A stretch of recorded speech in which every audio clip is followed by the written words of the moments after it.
Today, we're tackling a huge question about the global economy. What really separates the world's economic powerhouses from its rising stars? Let's dive in. If you just glance at the global economy, it looks like one big connected machine. But when you look a little closer, you realize it's really a story of two different worlds, playing on the same field but with a very different set of rules. So, let's make this real. Take two major players, Germany and Brazil. We all know their names, but what's the fundamental economic wiring that makes their markets, their risks, and their potential rewards so completely different? Well, the answer really boils down to two words that you hear investors and economists use all the time. The entire framework pretty much comes down to these two powerful labels: developed and emerging. Okay, so what do those terms actually mean? To really get what's going on, we have to define the playing field first. So let's break these concepts down. All right, first up, a developed market. Think of the heavy hitters, right? The US, Japan, Germany. The name of the game here is stability. We're talking high incomes, predictable laws, top-notch infrastructure, and financial markets that are so deep and efficient it's super easy to move money in and out. And then you have emerging markets. Now, these are countries on the move. Think of places like India or Brazil. They're in the middle of a massive transformation. Growth is taking off, they're industrializing, and the middle class is exploding. But, and this is a big but, all that amazing energy comes with a catch. A lot more volatility and a lot more risk. I love this quote from the political scientist Ian Bremmer. He just nails it. What he's saying is, in these markets, a surprise election or a sudden policy change can completely rock your investment in a way you'd almost never see in a more stable, developed country. So you might be wondering, who actually gets to slap these labels on countries? It's not random at all. You've got these huge financial referees, like MSCI, the company that builds the stock market scoreboards that trillions of dollars follow, plus the World Bank and the IMF. They have a whole checklist, looking at everything from how rich a country is to how easy it is for foreigners to invest their money there.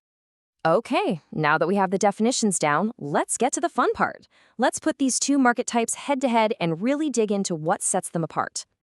This chart just lays out the whole trade-off perfectly, doesn't it? On one side, you've got developed markets with that slow and steady 1 to 3% growth.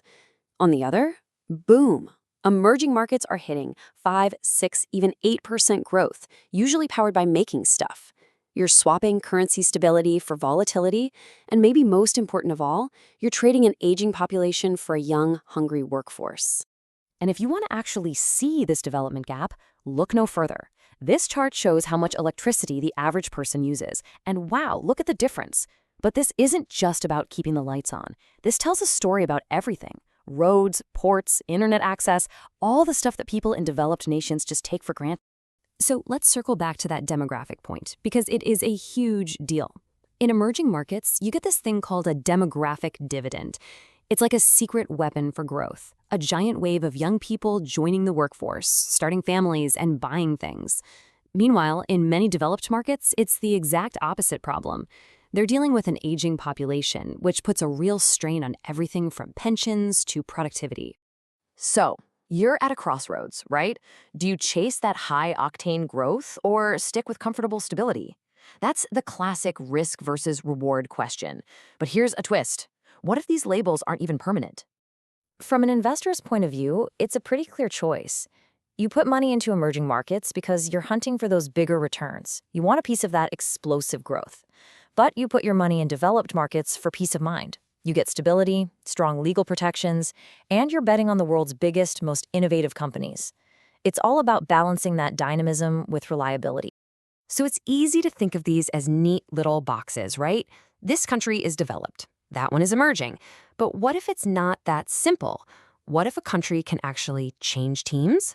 And the answer is, they're not permanent at all. The lines are getting super blurry. I mean, get this. A country can get demoted. Back in 2013, Greece was actually downgraded from developed to emerging. And sometimes, the experts don't even agree. South Korea is called developed by one major group, but emerging by another. And of course, countries can graduate. Just look at amazing success stories like Singapore and Taiwan, who made the leap. All of this movement and change points to a really fascinating future, one where those clear, hard lines that we've been talking about are starting to melt away. And we're not talking about a small change either. This is a tectonic shift. The forecasts say that by 2050, the list of the world's biggest economies is going to look completely different. You're going to see today's emerging giants, India, China, Indonesia, right at the top of the leaderboard. This is going to fundamentally redraw the global economic map. So when you boil it all down, you get this incredible dynamic. The emerging markets are the growth engine, they're the ones pushing the frontier. But the developed markets, they're the anchor, providing the stability that keeps the whole ship steady. They're two totally different but totally essential parts of the same global machine. And that leaves us with one final big question.